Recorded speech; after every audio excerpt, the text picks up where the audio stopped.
নমস্কার বন্ধুরা, সহজে রান্না চ্যানেলে আমি শ্যামলী আপনাদের সকলকে স্বাগত জানাই। আজ আমি আপনাদের করে দেখাবো কাতলা মাছের দম।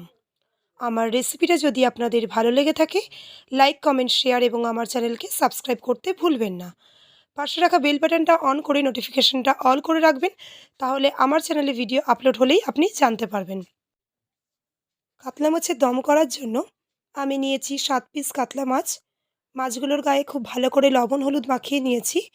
আর কড়াই গরম করে নিয়েছি সাদা তেল। আপনারা চাইলে সরষের তেলও নিতে পারেন। এই তেলটা গরম হয়ে গেলে আমি এক এক করে কিন্তু মাছের পিসগুলো খুব ভালোভাবে ভেজে নেব। মাছের পিসগুলো লাল লাল করে ভাজা হয়ে গেলে আমি মাছগুলোকে তুলে নেব। আর শীতকালে না কাতলা মাছের দম খেতে খুব ভালো লাগে গরমকালের তুলনায়। হালকা হালকা ঠান্ডা পড়েছে, তাই ভাবলাম চলুন আপনাদের এই রেসিপিটা একবার করে দেখাই। দেখুন, মাছগুলো কিন্তু আমার লাল লাল করে ভাজা হয়ে গেছে। এবার আমি মাছগুলোকে তুলে নিচ্ছি। সমস্ত মাছ ভাজা হয়ে গেলে আমি এর মধ্যে কিন্তু আলুগুলো ভেজে নেব। এই জন্য আমি ডুমো ডুমো করে আলুগুলো মাঝারি সাইজের করে কেটে নিয়েছি। এবার আমি কিন্তু ওই মাছ ভাজার তেলেই আলুগুলো ভেজে নেব। দেখুন, আলুগুলো বেশ লাল লাল করে আমি ভেজে নিচ্ছি। আলুগুলো আমার লাল লাল করে ভাজা হয়ে গেছে। এবার আমি আলুগুলো তুলে নেব। তুলে নিয়ে আমি কিন্তু ওই মাছ আর আলু ভাজা তেলের মধ্যেই ফোড়ন দেব। ফোড়নে দিলাম একটা তেজপাতা, দুটো ছোট এলাচ অবশ্যই ফাটিয়ে দেব। দিলাম কয়েকটা আস্ত জিরে বা গোটা জিরে। মাছের দমটা কিন্তু আমি সম্পূর্ণ কাঁচা লঙ্কাতেই রান্না করব। এবার দিয়ে দিলাম একটা মাঝারি সাইজের পেঁয়াজ কুচি। পেঁয়াজটা মিহি করে আমি কুচিয়ে নিয়েছি, কারণ পেঁয়াজটা কিন্তু তেলের উপরেই ভেজে নেব। পেঁয়াজটা লাল লাল করে ভাজা হয়ে গেলে এর মধ্যে আমি দিয়ে দিলাম কাঁচা লঙ্কা। আমি 3টে কাঁচা লঙ্কা নিয়েছি। আপনারা আপনাদের ঝাল মতন, স্বাদ মতন কাঁচা লঙ্কা নেবেন। আর নিয়েছি একটা মাঝারি সাইজের অর্ধেক টমেটো কুচিয়ে নিয়েছি। আর এর মধ্যে দিয়ে দিলাম 1 চা চামচ আদা রসুনের পেস্ট। এবার এই সমস্ত উপকরণটা কিন্তু আমি একটু গ্যাসের ফ্লেমটা মিডিয়াম রেখে কষাতে থাকবো।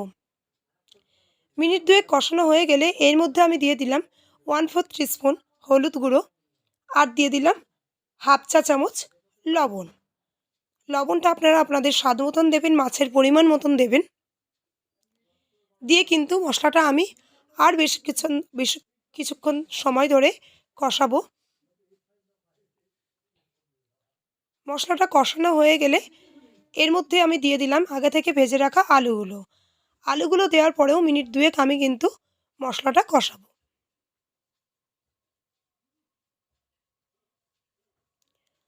2 মিনিট কষানোর পর এর মধ্যে আমি অ্যাড করব জল। আপনারা যেমন ঝোল চাইছেন সেরকম জল অ্যাড করবেন। আমি 250 গ্রাম জল অ্যাড করলাম। 7 পিস মাছের জন্য আমি কিন্তু 250 গ্রাম জল অ্যাড করলাম। এইবার গ্যাসের ফ্লেমটা মিডিয়ামে রেখে আমি কিন্তু ঢাকা দিয়ে দিলাম 5 মিনিটের জন্য। 5 মিনিট পরে ঢাকা খুলে চেক করে নেবেন আলুগুলো সিদ্ধ হয়েছে নাকি। আরেকটা কথা, মাছ দিয়ে কিন্তু ঢাকা দেবেন না, তাহলে কিন্তু মাছটা কেমন একটা বেশি নরম হয়ে যায়, খেতে ভালো লাগে না। 5 মিনিট পরে ঢাকাটা খুললাম আমি। ঢাকাটা খুলে আমি মাছগুলো দিয়ে দিলাম এর মধ্যে। দিয়ে কিন্তু মিনিট দুয়েক আর ফোটাবো। খুব বেশিক্ষণ ফোটাবো না, মিনিট দুয়েক ফোটাবো। কারণ গরম জলের মধ্যে মাছটা থাকলেই কিন্তু মাছগুলো খুব সুন্দরভাবে সিদ্ধ হয়ে যাবে। মিনিট দুয়েক ফোটানোর পর এর মধ্যে আমি দিয়ে দিলাম খুব অল্প পরিমাণে ঘি।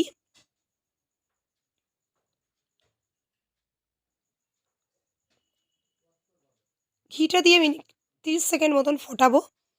আর দিয়ে দিলাম এর মধ্যে গরম মশলা পাউডার।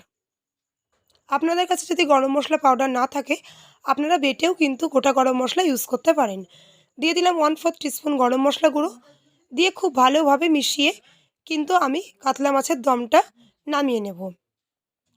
গরম গরম ভাতের সাথে এই হালকা হালকা শীতের ওয়েদারে কিন্তু কাতলা মাছের দম খেতে অসাধারণ লাগে। গ্যাসের ফ্লেমটা অফ করে আমি নামিয়ে নিয়েছি কাতলা মাছের দম। দেখুন কি সুন্দর একটা কালার এসেছে। সম্পূর্ণ কাঁচা লঙ্কায় রান্না, দুর্দান্ত একটা কালার এসেছে। আপনারা সকলে ট্রাই করে জানাবেন কেমন হয়েছে।